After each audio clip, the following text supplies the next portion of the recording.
Welcome to another episode of Let's Talk About Clutter. I'm your host, Margo, a professional organizer specializing in chronic clutter.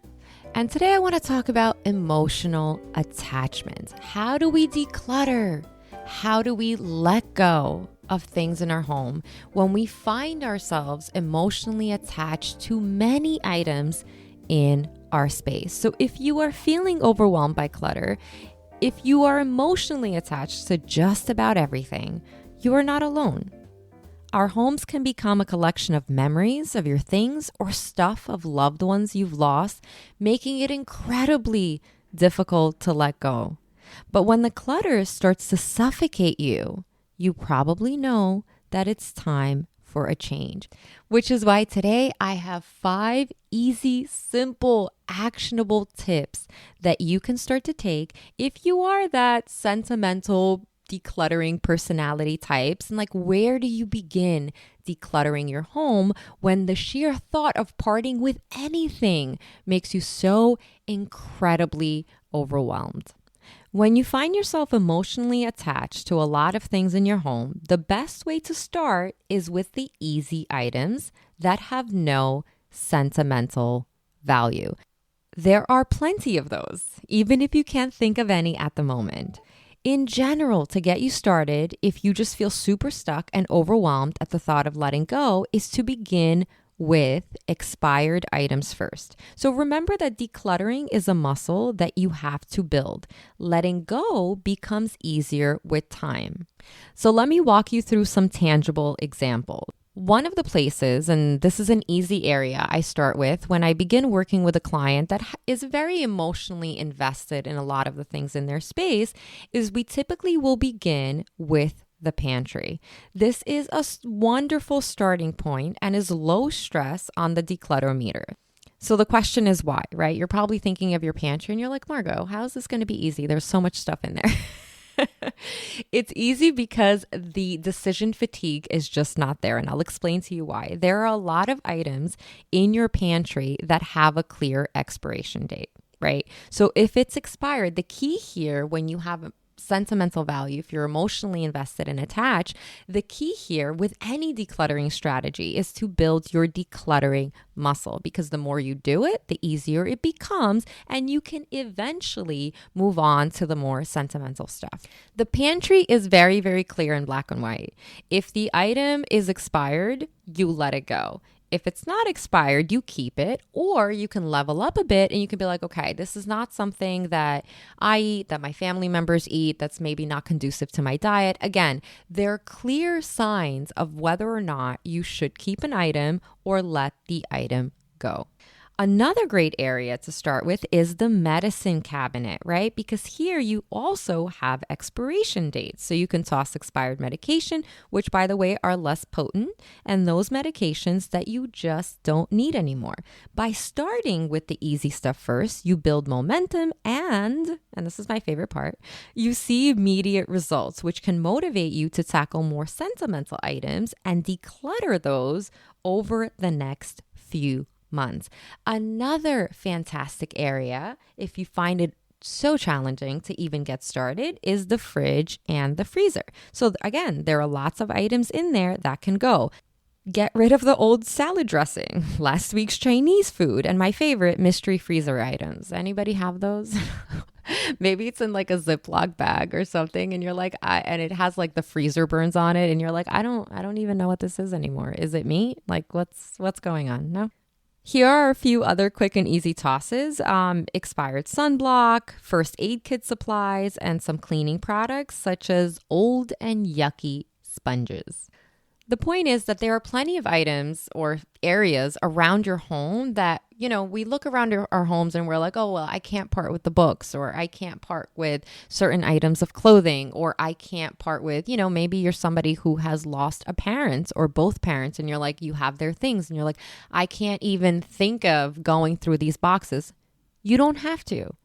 There are plenty of other opportunities around your home where you can build your decluttering muscle. So let's move on to number 2. So if tip number 1 was still, you were like, Margo, hold your horses. That seems a bit much. Don't worry, I got you, okay? So tip number 2 is to simply try getting rid of one random item a day. While it's not a massive transformation, it will show you that there are plenty of items in your home that you are actually not emotionally attached to, or rather emotionally invested in.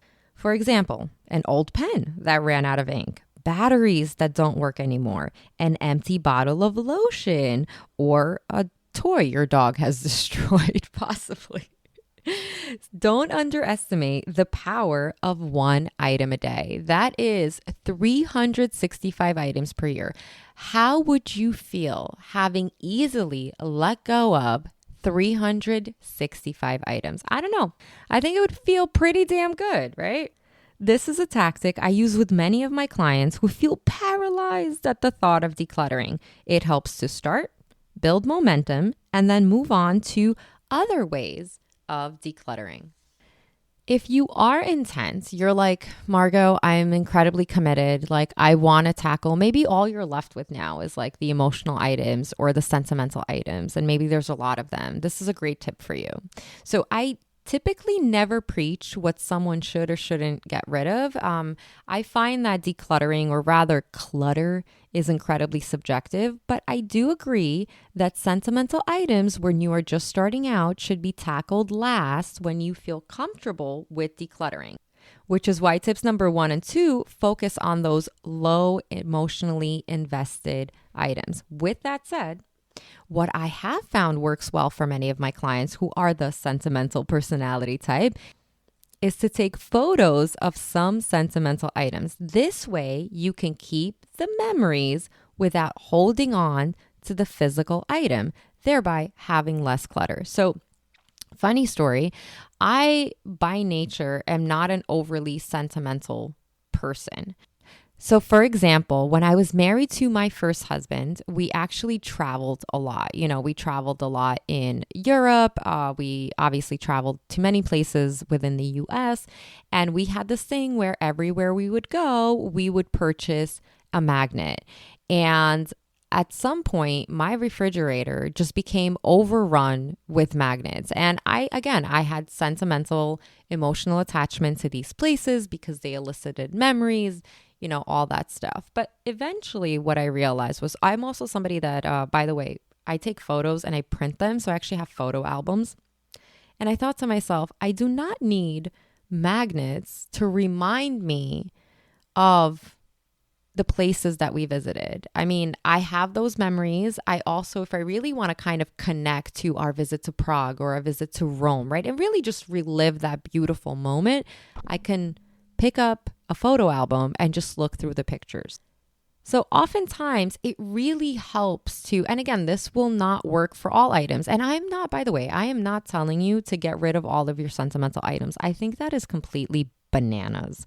I hear a lot of advice where it's like, keep only what you need. And I'm like, what does that mean? I don't know what that means, right? Like, we shouldn't only have to keep items that are practical, meaning that we use. I think there's something lovely about having a memory box and having cherished items. Like I still have and will probably keep for the rest of my life the first baby hat my daughter wore. It was in the hospital. I gave birth at Methodist. It was in the hospital and she had one of those standard baby hats that they put on the kid. Like I still have it. I have, again, like I mentioned earlier, I'm not overly sentimental, but at the same time, I too have a memory box. And in that memory box happens to be that little hat and also her first Led Zeppelin t-shirt. I'm sorry. I just can't, I can't bear to part with it. But I do not have a memory closet. I do not have a memory room. I have a memory box.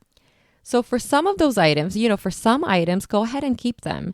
But for others where you're kind of like on the cusp, it might help to take a photo. And of course, you can even create a digital memory album on your phone or computer. Let's move on to tip number 4. And what can help us let go is to donate the items, right? Donating items can make it easier to part with them, knowing that your items, your precious items, will go to someone else in need. There are a ton of shelters that can benefit from gently used towels and blankets. There are food pantries that can benefit from your canned goods, assuming they haven't expired, of course.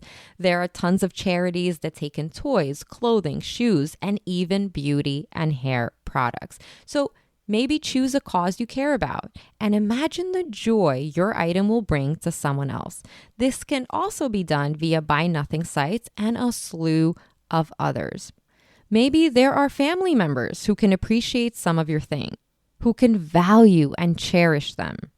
It is much easier to let go when you know that your items are going to a good home. Another great option is to focus on creating a memory box. So I mentioned that this is something I have, or for many of my clients who are just starting out, a memory closet.